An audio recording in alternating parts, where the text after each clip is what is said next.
afternoon. Welcome to Macquarie Liberal Club's Sunday Sessions podcast, live from the Facebook page. My name is Andrew Kremen and I am your host, alongside Rory O'Connor. Hey, how's it going? I'm pretty good. In need of a hair. Today we'll be talking about the impact of lockdowns on business and tourism. While there is support from the government, the families and businesses have been rocked by this extended lockdown. Today to chat with us is Paul Dunn, councillor for Cessnock, and Steve Christou, Mayor of Cumberland. Welcome. Hi, Andrew. Rory, how are you, mate? It's good to have you on. Thank you. Now we are live, and you can post your questions to our guests, and we will try and get to as many of them as we can. Can you first? I'll start with you, Paul. Can you tell us a little bit about your local government area? Yeah, Andrew, but basically our local government area is predominantly wine tourism now and agriculture tourism. We used to be one of the largest mining areas in New South Wales, and until we started basically closing them down as they dwindled out. Next year we will be closing down the last mine that we have in the Cessnock LGA. Basically all of the mines now exist a little bit further west and northwest to us. So we're pretty much, there's no manufacturing here anymore. So we've lost a lot of sort of middle to upper income jobs as far as that looks. And now we're looking at the tourism sector, the service industry. The wine industry has always been here, but what we're finding now is the wine industry itself needs to sort of horizontally integrate to be still viable. The money's not there anymore, and with what's happening around. So, sideline to that, our LGA in Cessnock here is, the CIFA index tells us that we are one of, if not close to, the poorest LGA per capita in New South Wales. So we do struggle on a lot of areas as far as income and revenue to council goes. So that's pretty much a sort of an overall view of the LGA. And so, and a lot of these changes have mostly occurred during COVID. Realistically, the last 15 years, we've seen the decline of the mining industry in our LGA and just be more centrally located in the Upper Hunter. But in the last 2 years in particular, we've had a lot of boutique wineries that have come on board in the last 5 or 6 years have had to basically close. That COVID has done that to a lot of those. But no, it's to do with the amount of coal left in our LGA versus the rest of the Hunter. There is a lot of coal there, but the cost to get the coal out of the ground now is becoming prohibitive. So we're starting to see, the last mine has ceased operation, but it'll formally close next Christmas. So, those jobs all need to be transferred somewhere else. And at the moment, the middle to high income jobs just don't exist up here. Steve, if I can bring you in, can you tell us a bit about your local government area? We have a very working class community. Our residents, 62% of them were born overseas. We have roughly 152 different nationalities at Cumberland City Council.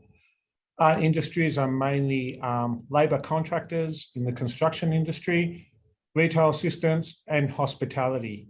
That's where we're coming from, one of the poorest local government areas in New South Wales. A lot of our residents wouldn't have more than 2 or 3 weeks worth of savings in their bank accounts. So these current COVID conditions are really hurting. We're now 9 weeks in. 4 weeks of lockdown light and 4 weeks of lockdown hard, and the curfews are hurting. Our people are crying out for help. What we need is extra assistance with the vaccinations. We need more vaccination hubs and expedited financial assistance in the government grants. So the next question I had was then, as members of local council, what are your responsibilities as opposed to state and federal government to help, university students understand your role? I'll go back to you, Paul. Yeah, I think with respect to what Steve just said, it's predominantly an advocacy role more than anything. The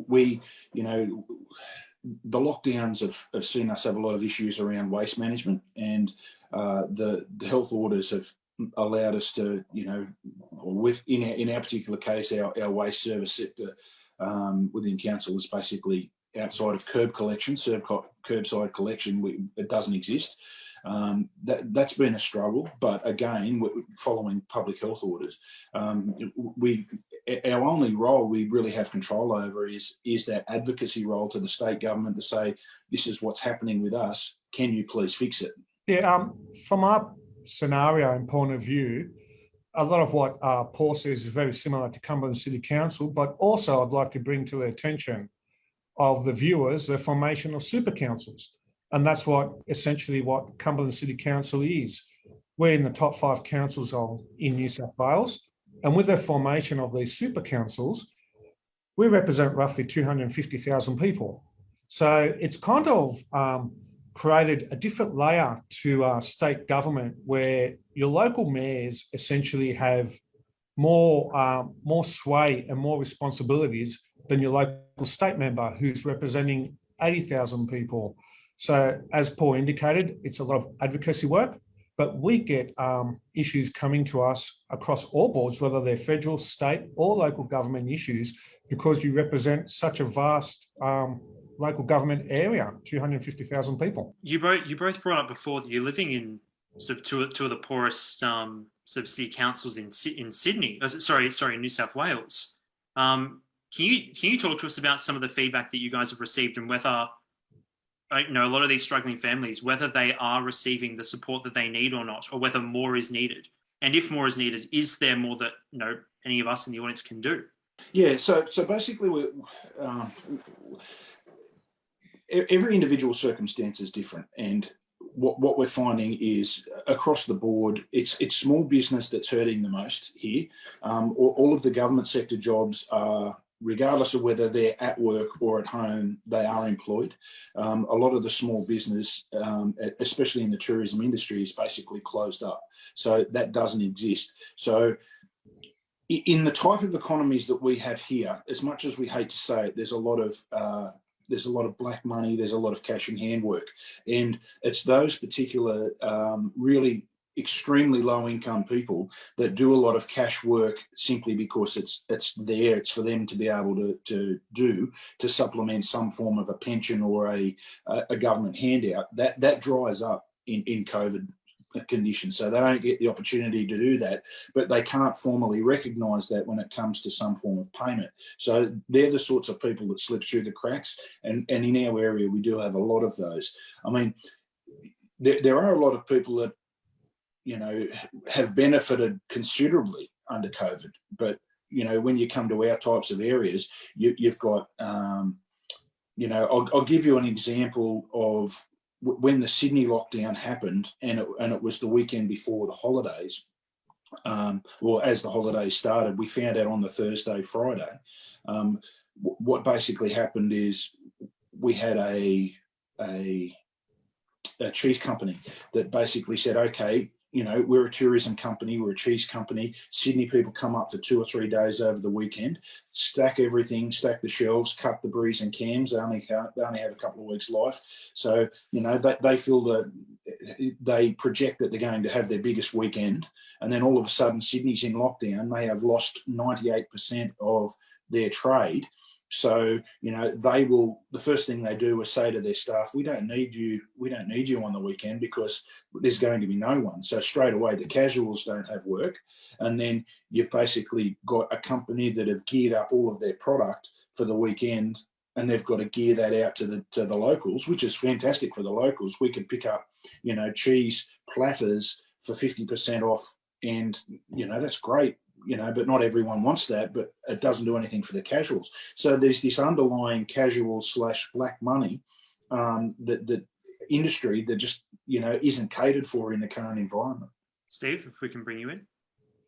Very similar scenarios. A lot of our residents, as I indicated before, work retail, hospitality and construction. The common feedback Cumberland City Council is getting is, and myself is, we can no longer afford to pay the mortgage, the rent, the bills, or put food on the table. Essentially, a lot of our residents haven't been able to work for 7 or 8 weeks. They're crying for government assistance. We've done everything we can to support them as a council. We're giving out food hampers, waived outdoor dining fees to small businesses, and also where council is a leaseor, we've halted the lease repayments to those small businesses. But our community is crying out for assistance and they're in need. And what they really need is for these lockdowns to end.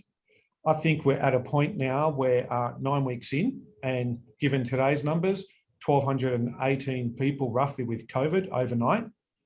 COVID's not going anywhere anytime fast, and there needs to be a plan of how we're going to start living with COVID and open up safely and get back to some form of normality. I was watching an interview with you from about a month ago. You were saying that people are skipping meals. This is a month on, and it looks like it's going to go on for possibly even at least another month or two yet.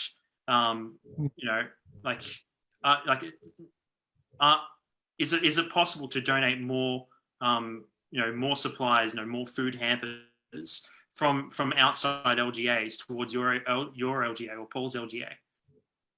That's a great idea, but it all comes down to where does it come from, and where does the money pool come from to do it.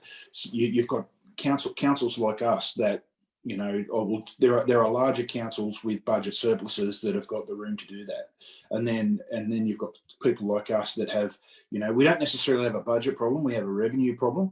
We're at that point now where we're balancing our budgets to a degree, but our budgets are millions of dollars where they need to be in terms of revenue. So we don't have that, I guess, flexibility to be able to, funnel funds into those sort of areas. We, like Steve has, our council doesn't have a great deal of real estate that's hired out to tenants. So we don't have that sort of income to then be able to give those those breaks. So, we find ourselves in a position where we don't really have any forms of ways we can, essentially give the community any kind of break. We allow them to pay their rates a little bit further along. We're not as harsh as we probably normally would have been if people aren't paying their rates. That's sort of with our council and the dollars that we're talking and our income. It's not consolidated revenue like state government. It's a set amount we have in the bank, and we need to run, a business in the black like that. So we don't have those sort of things. I imagine, there are a couple of not-for-profits that have actually, stopped trading over the last, 3 or 4 months in the Cessnock LGA, simply because, the money coming into them has dried up and they haven't been able to keep going. And we as a council couldn't even, look to prop them up in any way because we just don't have the capacity. So if you're talking about funds coming from outside of the LGA into our LGA, it's totally a matter of where that money comes from. I guess the next question is, what's the future looking like for both of your respective LGAs at this stage? What would it look like if lockdowns continued for much longer? What would it look like if we came out of lockdown? I'll go to you, Steve. Yeah, look, if lockdowns continue for more than a month, it's not looking good as it is in its present state. As I indicated, our residents are crying for help. They cannot afford to be at home receiving no income. Unfortunately, as Paul indicated too, the realities are we have an element of the community that are working cash in hand jobs. That's beyond our control, but that's the realities, and we have to call it for what it is. We also have a lot of casual labour, a lot of permanent part-time labour. And if these people don't go back to work, essentially their family environment is suffering. And that's what we're seeing. We're also seeing a lot of calls to Lifeline at the moment. I think a record number of calls. Divorce rates are actually going up. We have a couple of solicitors on our council, and they inform us that they've been inundated with divorce inquiries because that family environment is being put under stress. But what concerns me as well is the mental health of people. We're now 8 and 9 weeks into lockdowns. People are isolated from any form of assistance from their families, extended families like grandparents. We often, the feedback we get is my parents or grandparents haven't seen their grandchildren or their children in 8, 9 weeks. And that kind of family assistance is very vital.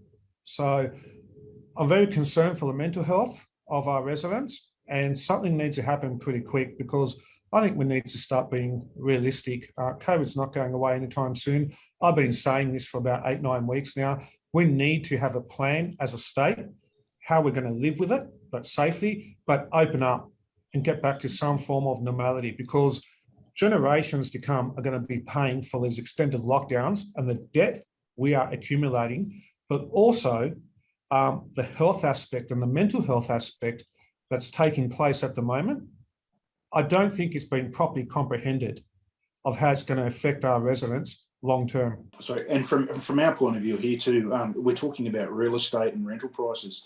You know, we've only been in lockdown here for 3 weeks, nowhere near what the greater Sydney region has gone into. But over the last handful of months, what we've noticed is simply because we're within an hour and a half to 2 hours of the greater Sydney region and the Sydney CBD, a lot of the people that don't want to be in that environment anymore have basically, you know, come over the mountain and are purchasing in our area.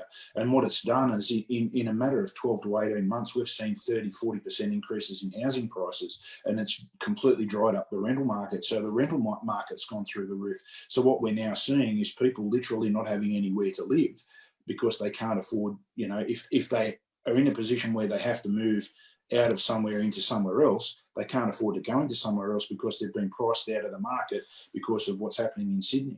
I've noticed that even in the Illawarra, some of the prices have gone up. Like Berkeley's sort of rather notorious as a high crime area, and I used to live there. I think I've called the police more times in that 1 year than I have in my whole life. But like even prices there are going up as well. We've got a question from Amy. Mayor Christou, what is your opinion on the government's decision to deploy the military, particularly in restricted LGAs, to help enforce lockdowns? Well, I was quite vocal on this issue. I had some concerns because I firmly believe the military is there to defend the country and not to enforce restrictions upon its own people.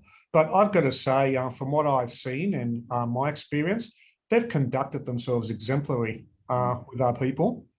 But, you know, again, I do have some concerns with deploying the military against its own residents. It hasn't been the case to what I thought, but I'm not going to sway away from the fact that I don't believe the military should be used for such circumstances, but I can't blame these fabulous men and women who are under orders, and they need to be supported any way we can. And the budget for the military is, you know, another subject for another day, because quite frankly, that needs to be better looked after, and their capabilities need to be better met for the role they are meant to play in the defence of this country. I think ultimately the key is that the military are working for or beside the police service. You know, they're not their own entity in this respect. They're taking guidance from the police, and I think as long as they're working as a help to the police, you know, it's certainly not a problem for me. I have a question here for you, Paul, from an audience member. It says, following the last lockdown in New South Wales, the Hunter vineyards were booming once those restrictions eased, especially with tourism from Sydney. Do you see the vineyards being able to recover after this lockdown, or has the wine region been pushed too far? Yeah, well, I mean, just in the last month, we've had an announcement from the second oldest winery in the valley that unfortunately have decided to sell up. I think it will recover, but it won't be the same. It won't be the same landscape as it was before.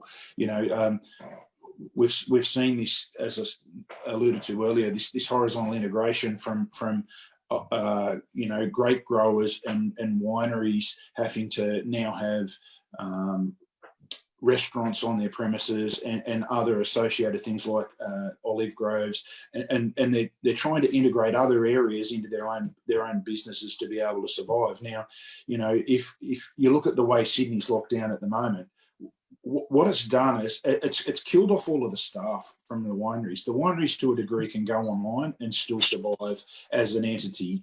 To a degree, not all of them have got the capacity, but the bigger ones, you know, they've got that ability to be able to have the infrastructure to, you know, still move wine on. But at the same time, you've got, you know, the smaller ones that may not have that ability to absorb, logistics like the bigger ones do, they're definitely not going to be able to get through it. So yeah, it's not easy, and it's definitely going to be a different landscape than it used to be.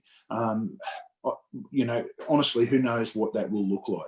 If I can ask another audience question, how will vaccine passports affect business productivity? Yeah, so I guess vaccine passports, how is it going to be managed? You know, like, you know, who's going, under the auspice of who, in terms of being able to police it? You know, like we have people right now coming up from Sydney into the vineyards in total lockdown, and they're not allowed to do it. You know, we have a vaccine passport. You know, who's going to be in charge of policing that? And then when it is policed, you know, what's the average, you know, cellar door per se going to do about it if there's someone that, you know, isn't vaccinated, or whether they deem someone, you know, eligible to be there? I just have it's not so much, you know, whether we should or shouldn't have them. It's to what end, to what purpose do we then have them for? What can we use them for? And you know, who's going to be the overruling person that says, you know, you need to be vaccinated before you can come into my premise? You know, there's litigation there for sure, and you know, there's no necessarily any legislation that accompanies that yet. Well, there's talk of tying it up with the QR codes and with your Service NSW account, in that you sign in with your QR code, and from there, you know, someone can know whether you are vaccinated purely by scanning. So it's possible that you don't need, say, a bouncer out the front. Well, I've said from the outset, personally, I'm not a fan, and I'm not in favour of vaccine passports. I'm not an anti-vaxxer. I've made a personal choice to take the vaccine. I've had 2 shots of Pfizer, so I'm fully vaccinated. However, I firmly believe that people should have the choice whether or not then they get vaccinated or not. And I think it's quite troubling when we have this forced upon our local community. And that's a very truthful aspect. I'm not politically correct. And I think it's going to create a big issue and 2 classes of people. Because how are you going to say you can come to work because you're vaccinated and earn a living for your family, but you can't come to work? Or you can come into this local pub or hotel because you're vaccinated, but you can't because you're not. It creates an issue for me, and I think it's an issue that's going to be tested longer term. I think we can only hope that people, you know, as best to make their own decisions for their own families, and you know, let's just hope that they take into consideration everyone else around them at the same time. That's really all you can do. So I have another audience question here, and it says there's a view that a larger underclass is being created unwittingly through these lockdowns. What are we doing to protect those people who have lost their businesses? What are your thoughts on that? I can go to you, Paul. Yeah, I mean, this is definitely one of those advocacy roles in terms of local government, when you come from a local government that doesn't have any kind of cash ability to be able to offer grants to, or subsidies to businesses, you know, but that definitely is existing. You're getting, you know, people in, I mean, especially in the service industries, in the tourism industries, where it's casual. It's not so much whether they get the support now, it's whether they've got the actual job to go back to when they do go back. Is their business that they work for going to be there? And that underclass of people, it's definitely growing. As I said before, there are people that have benefited well and truly from COVID, but, you know, the majority of people, you know, haven't. And if their job's affected, there's no guarantee right now that their job, especially in the service and the tourism industry, is going to be there when they return. So, you know, I would love to be able to advocate from an LGA point of view to the state around this, but, you know, our hands are terribly tied as to what we can, you know, literally do for them.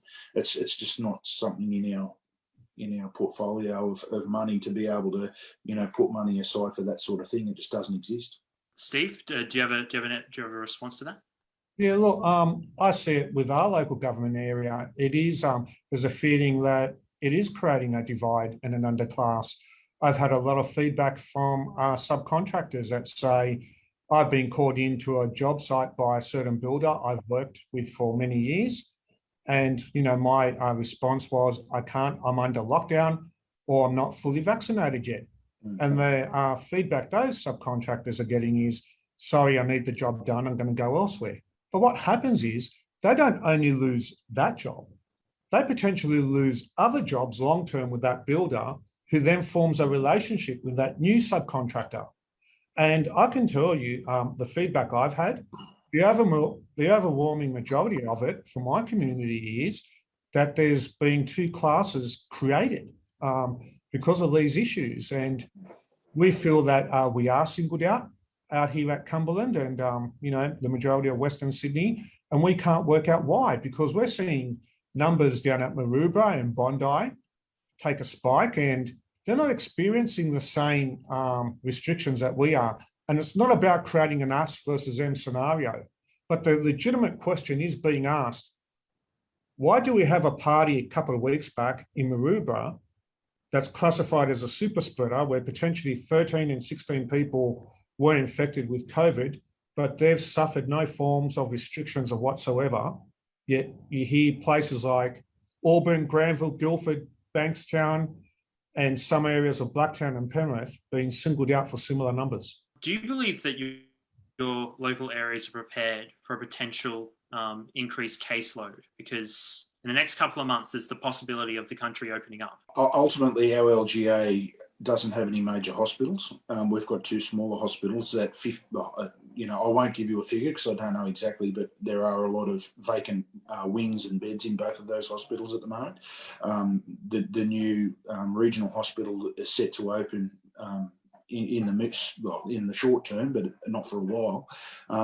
It's difficult for us to answer that question because we rely on Maitland LGA and the John Hunter in Newcastle to take a lot of that burden, and it's a matter of whether those regional centres have got the capacity to do it.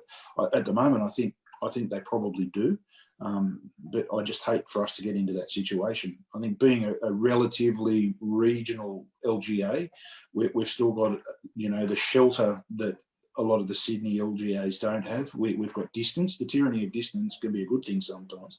We're basically at that point now where up until today, we had our first case in Cessnock today. Since COVID started, up until today, we hadn't actually had a COVID case in Cessnock. We had some on the periphery in the LGA, but not in the centre per se itself. So, I find it hard to answer that question. Do you believe that perhaps a major hospital should be prepared for your area?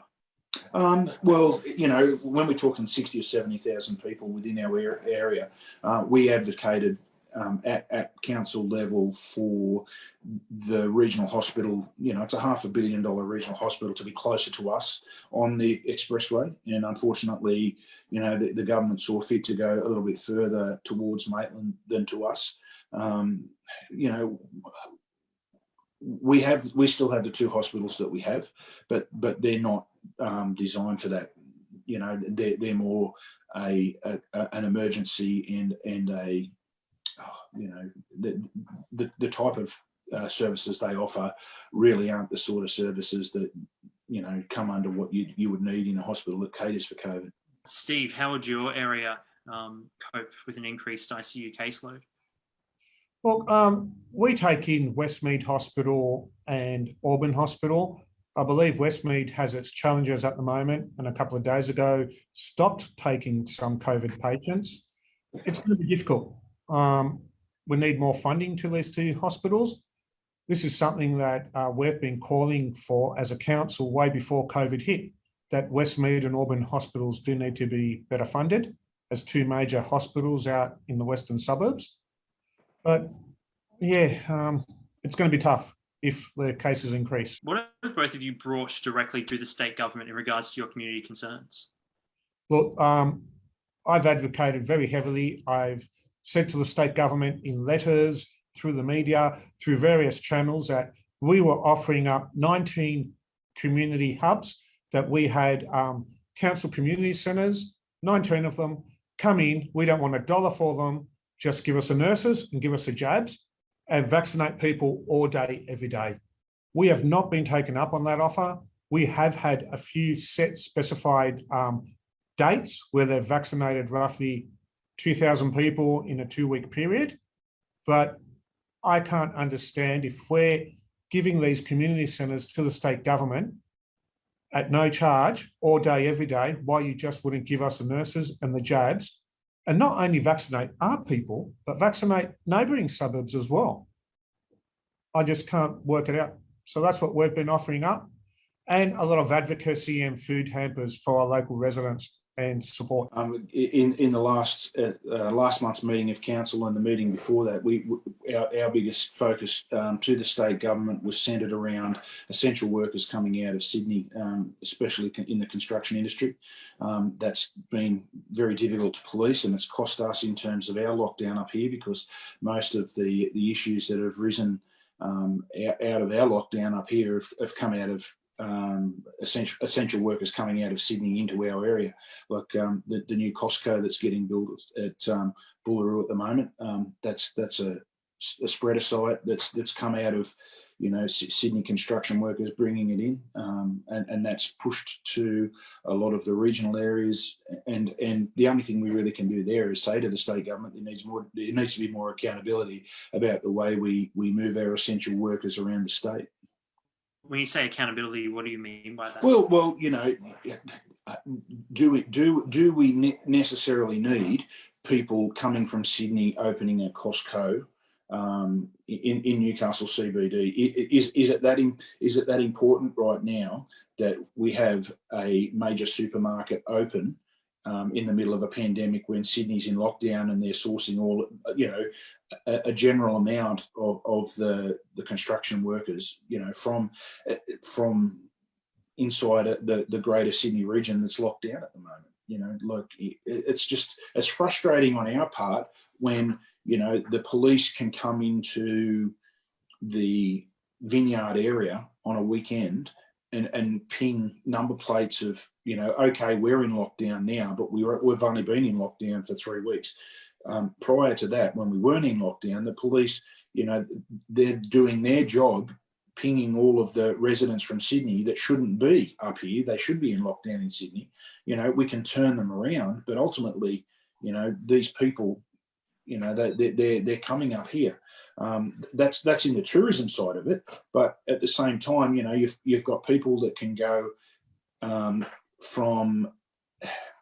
you've got people that can go from a completely locked down area up to our area and perform construction industry, and, you know, even though they've got, you know, permits and they're allowed to do it, you know, they've only got to have COVID and it be infectious, and there's nothing we can do about that. And then alternatively, you've got maybe someone from, say, the Hunter region when we weren't in lockdown, be able to go into those regions of Greater Sydney and perform duties and then come back to their homes. And there's no accountability. There's no way of stopping that, because it's just one of those little loopholes that people can do. And you know, there's no way of stopping that. If I'm outside of the last 3 weeks, if I'm in Cessnock, right, you know, 3 weeks ago, and I wanted to go to the Central Coast and they're in lockdown, they're all in lockdown. They've got to stay at home. But I'm an essential worker who lives in Cessnock. I might be able to go down to the Central Coast into their hot zone and then return home. You know, there's no reason why I couldn't bring that if I contracted COVID-19, bring it back to Cessnock with me, and then all of a sudden, you know, I've spread it to my family and so on. And there's no accountabilities in that respect. It's a loophole that still hasn't been filled. Now, I have another audience question here. I know you may not have the figures off the top of your head, but perhaps you have a rough estimate. The question is, what has the vaccination uptake been in your respective areas? Off the top of my head, I haven't got those figures, but it has definitely been a lot lower than you know, metropolitan Sydney for sure, definitely. I personally only got my first jab today, and today was, you know, I put my appointment in months ago, and today was the first time I could actually get a first jab. So, you know, if you extrapolate that to the rest of the Hunter, yeah, there's no way we can have those sort of numbers that Sydney are getting. I haven't got those figures off the top of my head. I do know they are a lot higher through our campaign Arms in August. We ran a strong campaign, roll out your arms for August and get vaccinated. I believe we're sitting at about 25 or 30%, but I can't be too precise with that. I know I had a question somewhat to this effect. What happens when the country reaches 80% full vaccination and almost everything fully reopens?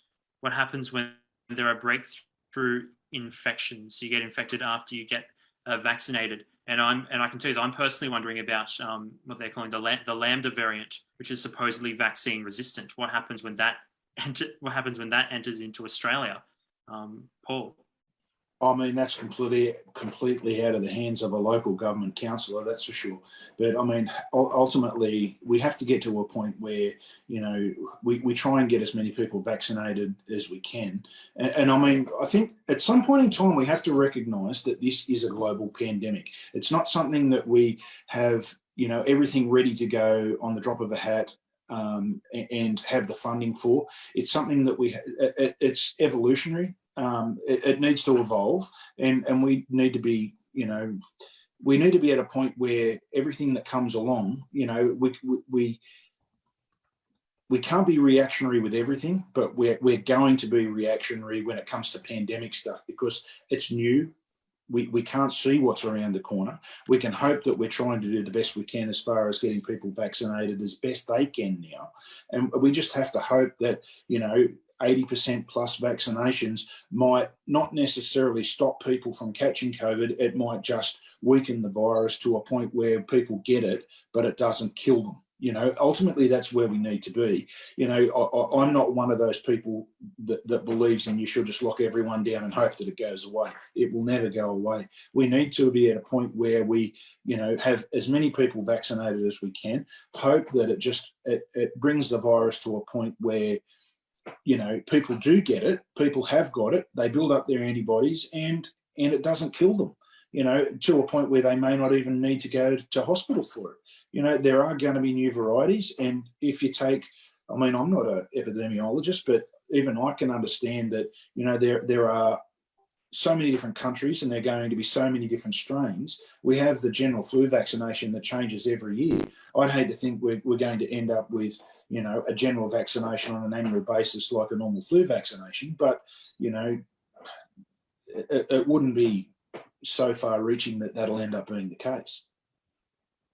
Steve? Yeah, look, I agree.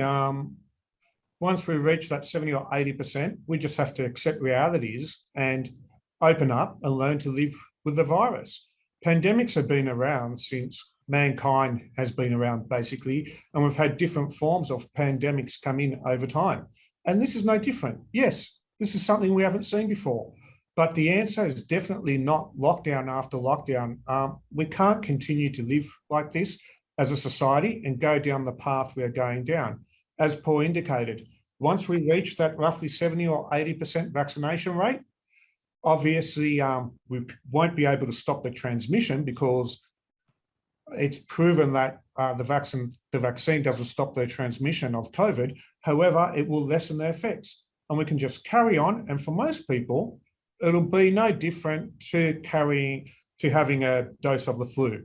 There will be some people that will be affected. They're people with weak immune systems or something's just not right with a, you know, like the average human being. And there's an underlying issue there. But we definitely cannot continue with these extended lockdowns because there are grave consequences, long-term consequences, both emotionally, financially, small business-wise, family-wise, and many other issues. I recognize that we only have a few minutes left for today, but I do have two more questions that have come through. The first one's quite short is, was the brief shutdown of construction work last month regrettable? What are your thoughts? Absolutely. You know, where was the evidence to just shut down construction? I thought it was proven that it was regrettable because there was a sudden backflip. Construction wasn't shut down for too long. Definitely the feedback I got was, well, where was the evidence that COVID was being spread amongst the construction industry? And why shut it down? And when you've got scenarios where you're saying certain workers from the lockdown local government areas, first of all, couldn't work and then had to get tested for COVID every 3 days, but are going on job sites outside of the areas and working with or ranges of people from different suburbs that could potentially give them COVID and vice versa. Where was the evidence for that? The whole thing just didn't make sense. The next follow-up question, and probably one of my last questions coming through, is people have felt, particularly when it came to the state governments, that there was a lot of fighting between them. People felt that, you know, it was kind of un-Australian to have that kind of conflict that I think a lot of people felt you'd only see that in America between the different states. Is it a similar situation with local councils? Do you have local councils that are kind of competing or blaming each other, or do you think they work a lot better together? No, I haven't had that feedback from local councils. I can definitely say myself personally, and the feedback I have received is that these state premiers essentially became king gods. You know, last time I checked, we were the Commonwealth of Australia, not the Commonwealth of Queensland, not the Commonwealth of New South Wales, Victoria or Western Australia.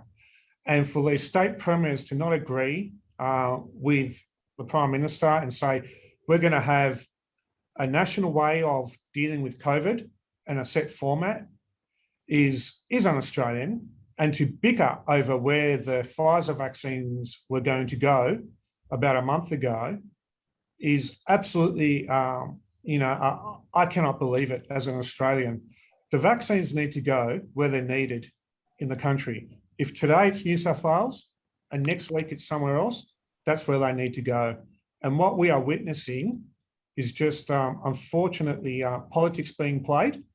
And in a time of national crisis like COVID is, there's no room for politics, regardless of what side of the political spectrum you sit at. Yeah, it's definitely been an exercise on political point scoring. You know, there's no doubt about that. I mean, even as far as today, our local member in Cessnock here having, you know, posts on his Facebook page with respect to being able to get Pfizer here, and you know, go back a few weeks with, you know, the Year 12 students in Sydney getting the Pfizer vaccines that were supposed to come up to the new super hub at Belmont. You know, we're at that point now where if you are serious about rolling out vaccines to the people that need it the most, you send the vaccines to where it's needed the most. And I don't think anyone should be playing political games with that.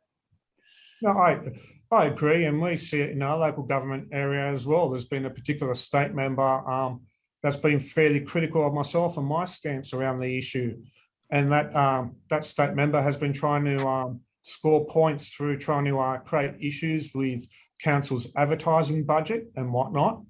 And the realities are, a lot of these state members have been sitting at home, hiding in their lounge rooms on full pay. Now, the average backbencher gets roughly $3,500 a week. A lot of them have been silent and complicit on these lockdowns and not really offered an opinion. And to come out and to criticise a councillor or a mayor who's doing the best for their community and actually having a stance and defending their community's rights is just not right. Work with council, regardless whether you're Labor, Liberal, Independent, Green. You pick up the phone or send an email and you work with council and you say, as your state member, how can I assist you? I've got one more question, if I may. For those who want to go into council, especially during a time of a pandemic, what should they expect? Are you talking as a councillor or? Well, I guess talk from your experience as a mayor, but I'd say as a councillor. Yeah, look, you definitely don't go in it for the money or for the perks. You do it as a community service, and just be prepared. If you genuinely care and you want to improve your community, please put your hand up, have a go. We need more people like that, because the salary definitely ain't there, and nobody's complaining because we all know what we're getting into. Like, councillors don't get super or holidays or the other perks that your state and federal MPs get. It is purely, we do it for the love of our community and because we want our local area to improve.